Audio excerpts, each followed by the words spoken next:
Shalom adik-adik, selamat hari Minggu. Tadi sudah dengar firman Tuhan sama Inam Pendeta. Sekarang waktunya dengar firman Tuhan sama Kaneta.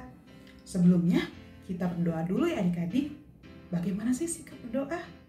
Tapi ada lagunya kan? Kakak kita nyanyi sama-sama ya. Tanganku ada dua, 5 jarinya, kulipat sama-sama, lalu aku berdoa. Tuhan Yesus, terima kasih karena pada hari ini Kau masih memberikan kami kesempatan untuk mendengarkan firman-Mu. Tuhan Yesus, walaupun kami saling berjauhan ya Tuhan, kami tetap bersyukur karena kami masih bisa memuji dan memuliakan nama-Mu ya Tuhan. Ya Tuhan, sebentar lagi kami akan dengar firman-Mu. Dengarlah doa kami yang tidak sempurna ini ya Tuhan. Hanya di dalam nama anak-Mu Yesus Kristus, Tuhan dan Juru Selamat kami yang hidup. Amin. Amin adik-adik. Nah, buat adik-adik yang sudah bisa baca Alkitab, jangan lupa siapin Alkitabnya. Yang belum bisa baca, dengerin Kaneta ya. Kitab kita, firman Tuhan kita pada pagi hari ini terambil dari Injil apa? Masa lupa sih? Tadi udah sama Inam Pendeta, masa udah lupa? Iya, Injil Matius Kak. Ya, kita ambil ya dari Injil Matius pasal 13 ayat 1 sampai 35. Tapi Kaneta hanya akan bacakan dari pasal 13 ayat 31 sampai 33. Bunyinya seperti ini adik-adik. Yesus membentangkan suatu perumpamaan lain lagi kepada mereka. Katanya, hal kerajaan surga itu seumpama biji sesawi yang diambil dan ditaburkan orang di ladangnya. Memang biji itu yang paling kecil dari segala jenis benih. Tetapi apabila sudah tumbuh, sesawi itu lebih besar daripada sayuran yang lain. Bahkan menjadi pohon. Sehingga burung-burung di udara datang bersarang pada cabang-cabangnya. Yang ketiga, dan ia menceritakan perumpamaan ini juga kepada mereka. Hal kerajaan surga itu seumpama ragi yang diambil seorang perempuan dan diadukan ke dalam tepung terigu 3 sukat sampai kamir seluruhnya. Oke, sudah? Ya adik-adik, jadi Tuhan Yesus itu ingin menceritakan tentang hal kerajaan surga, di mana kerajaan surga itu isinya tentang damai, sejahtera, sukacita, dan kasih.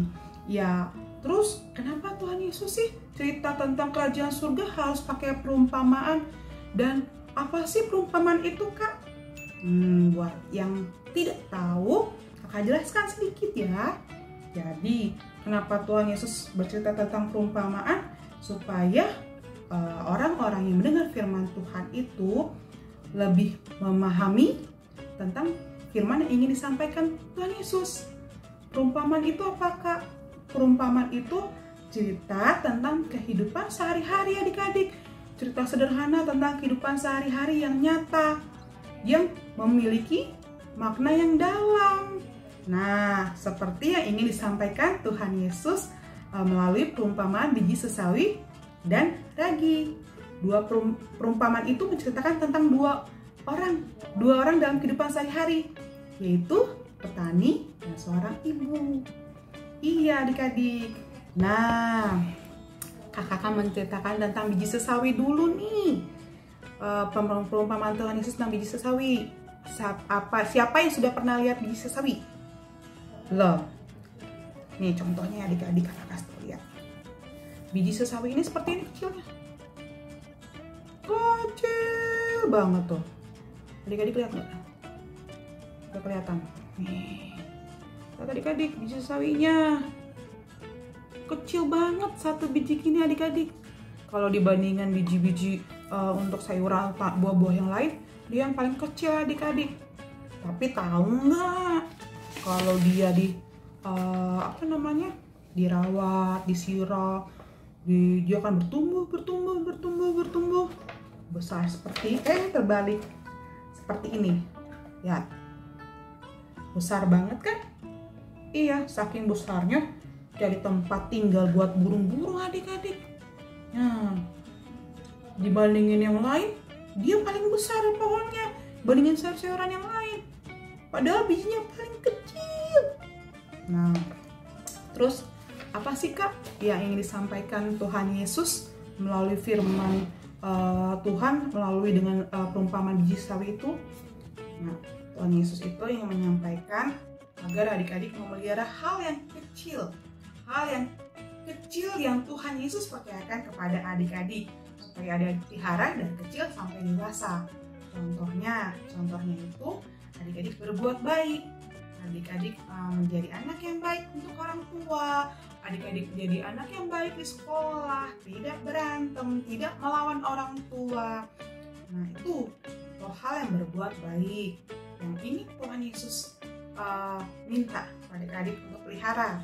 Yang kedua itu Tuhan Yesus ingin adik-adik memiliki sifat mau berbagi dengan sesama. Dengan adik-adik mau berbagi dengan sesama, kita akan menciptakan damai sejahtera. Iya. Jadi kalau misalnya adik-adik punya mainan, adik-adik mau bermain bersama temannya, adik-adik mau berbagi. Jadi sama-sama bermain. Atau adik-adik punya permen, adik-adik mau ngasih sama abangnya nggak punya atau adiknya nggak punya, adik-adik kasih ke mereka. Karena adik punya 3, mereka nggak punya. Ya, itu. Yang poin ketiga itu Tuhan Yesus pengen adik-adik mau menolong orang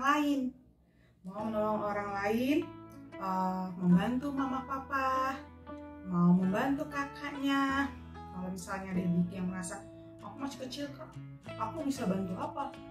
Ya adik-adik bisa bantu doa. Kalau misalnya nih mamanya lagi sakit, Tuhan Yesus, mamaku lagi sakit, sembuhkan ya Tuhan Yesus. Atau yang sudah bisa membiarkan mainannya, atau mungkin yang sedikit lebih besar, dia membantu untuk menyapu. Nah, itu 3 hal kecil yang Tuhan ingin percayakan kepada adik-adik sekolah minggu. Terus Kak, perumpamaan tentang ragi. Adik-adik tahu tentang roti? Pernah makan roti? Iya. Adik-adik tahu nggak? Supaya roti itu mengembang besar, itu perlu ragi adik-adik. Ragi itu kalau bikin roti, tepungnya banyak. Terus pakai air. Terus pakai gula. Gulanya misalnya 5 sendok. Raginya cuma 1 sendok. Padahal raginya cuma sedikit, tapi dia memiliki dampak yang besar. Nah, seperti itu ya yang ingin disampaikan Tuhan Yesus. Tuhan Yesus pengen adik-adik seperti ragi. Adik-adik memiliki dampak yang luar biasa untuk orang-orang sekitarnya. Tuhan Yesus nggak perlu adik-adik berkoar-koar, "Hei, saya Kristen." Tidak perlu. Dengan sikap adik-adik yang 3 hal tadi, orang-orang sekitar adik-adik tahu adik-adik ini pasti pengikutnya Tuhan Yesus, karena dia mau menolong orang lain, dia penuh kasih, dia mau berbagi. Cukup itu yang ingin Tuhan sampaikan kepada adik-adik. Nggak perlu adik-adik memamerkan siapa adik-adik. Dengan sikap adik-adik itu sudah menunjukkan kalau adik-adik adalah anak-anak Tuhan Yesus. Yeay, good job adik-adik. Nah, sudah sedikit dengar firman Tuhan tentang 2 perumpamaan. Kakak cuma pengen menyampaikan untuk menjadi hal yang besar dimulai dari hal yang kecil. Ya, kalau mau jadi pintar ya harus belajar dulu. Mau jadi dokter, kalau jadi dokter nggak belajar? Nggak bisa. Itu yang pengen Tuhan sampaikan. Adik-adik akan menjadi besar dimulai dari hal kecil. 3 hal penting tadi yang ingin Tuhan ingin percayakan kepada adik-adik, dititipin. Kamu pelihara ya 3 hal tadi sampai dewasa ya. Jadi adik-adik akan menjadi orang yang sangat besar ya. Nah, jika adik-adik dari kecil sudah mengenal Tuhan Yesus, sudah bisa menyenangkan hati Tuhan Yesus dari kecil, terus ketika adik-adik sudah menjadi besar dan dewasa, kakak yakin dan percaya bahwa kehidupan adik-adik akan selaras, akan sejalan, tidak menyimpang dari firman Tuhan. Ya adik-adik, terus adik-adik akan memiliki dampak yang luar biasa untuk orang-orang di sekitarnya. Nah adik-adik, kita sudah dengar-dengaran firman Tuhan dengan Kameta. Sekarang kita akhiri dengan doa. Sebelum itu kita nyanyi lagi ya. Oke, tanganku ada 2, 5 jarinya, kulipat sama-sama, lalu aku berdoa. Kita berdoa sama-sama ya adik-adik. Tuhan Yesus, terima kasih karena kami sudah dengar-dengaran tentang firman-Mu.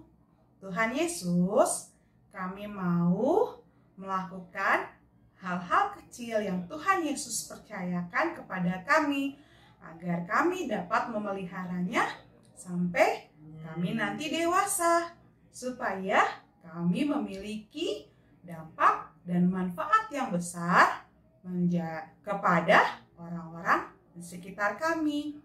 Tuhan Yesus, terima kasih atas berkat dan anugerah yang Kau berikan kepada kami. Ampunkan setiap dosa kami Bapa, baik yang kami lakukan dengan sengaja maupun tidak disengaja.